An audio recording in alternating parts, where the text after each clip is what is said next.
के आईन और कानून की मुकम्मल पासदारी करूँगा।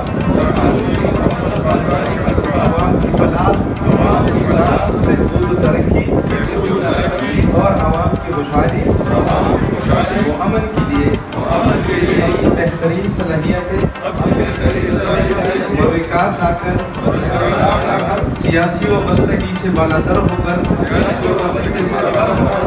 खिदमत सर अंजाम दूंगा और ये कि इलाका की यकजहती और फलाह व तरक्की के लिए सरकारी सरकारी इदारों के साथ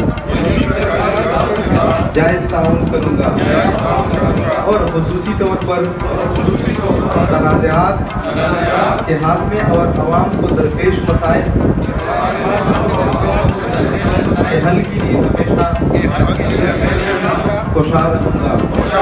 अल्लाह ताला मुझे हक़ पर साबित कदम रखने की तौफ़ीक़ अता फरमाए।